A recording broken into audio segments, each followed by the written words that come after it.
waa li ñu boolee dajale fii c'est que dafa yàlla daf ñu baaxee benn partenaire bi ñuy wax 3FPT fonds de financement formation professionnelle kooku nag bi mu ñëwee daf ñu créer daf ñu njëkk a jàppale ci li ñuy wax projet d'appui à la filière agriculture élevage projet boobu nag bi ñu ko xaymaa demoon na ba 85 millions moo tax tey ñu am une ferme intégrée mooy benn tool bu mag boo xam ne élève bi au lieu que muy théorise rek day mën a alterner théorie ak pratique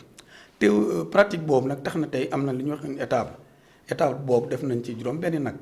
bëgg a def insémination artificielle pour mën a am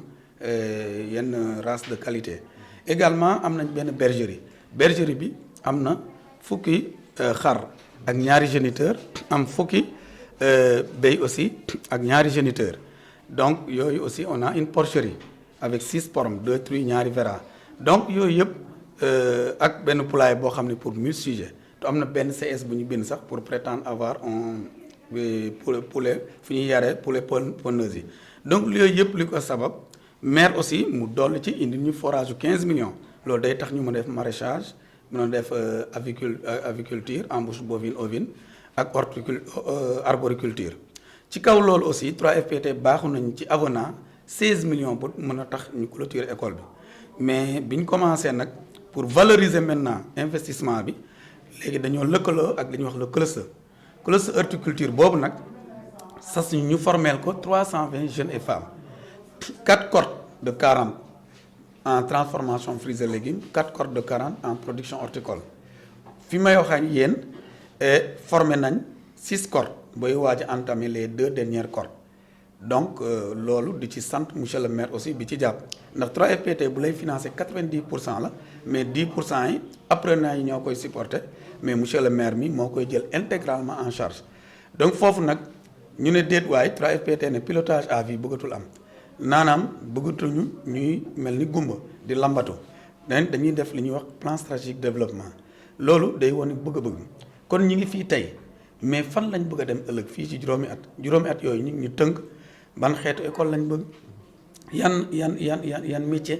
ndax bu ngeen xoolee dafa am ay métiers yu xaw a tumuranke mooy li ñuy wax métier industriel yi centre bi ñu ko ubbee agriculture élevage moo fi nekk restauration hôtellerie ak couture mais tey nag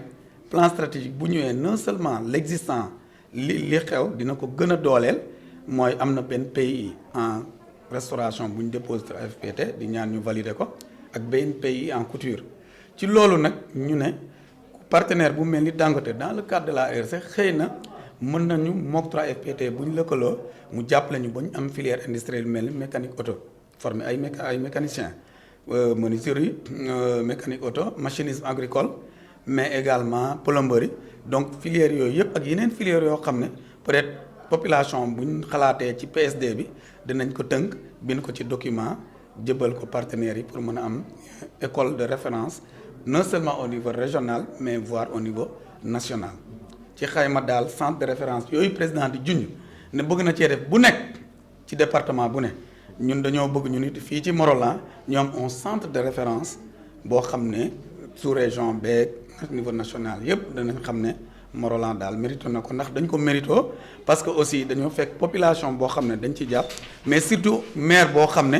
préoccupation yëpp mooy formation professionnelle donc ñuy ñaax monsieur le ministre Dame Diop bi nga xam ne ba mu nekkee directeur général moo posé première pierre bi di ko ñaax projet yi ñu déposé 3FPT itam di lancer un appel à la directrice générale Mame Abi Seye ñu jàpp ci ba concrétiser pays yooyu yëpp boole kook ak Dangote ak partenaires yi pour ñu mun a am un centre de référence au niveau national. sant bu xam ne amul app vraiment parce que ñii yàgg depuis 2013 dañoo tàmbali woon centre de formation Morolan bi ñu ko tàmbalee aussi dafa nekkoon ci ay jafe-jafe parce que bi ñuy tàmbalee amuñu woon sax bâtiment dañoo mujjee jël bâtiment ancienne mairie bi ñu jox leen ko ñu jënd ay quelques équipements quelques ordinateurs ñu tàmbali donc yàlla may ñu tey ñu yegg fii defe naa ni dañoo war a gërëm état Sénégal bi xam ni moo ñu jàppale pour ñu am lii tey defe naa ni au passage ñu ngi gërëm bu baax a baax le ministre Dame Diop nekkoon directeur 3FPT mais ñu gërëm aussi ki fa nekk tey muy madame Seye voilà donc ñu ngi koy gërëm ci jàppale bu ñuy jàppale centre Morolan bi centre bi moom am nañu yaakaar ni li ñu fi tax a daje tey mooy fexe ba li fi nekk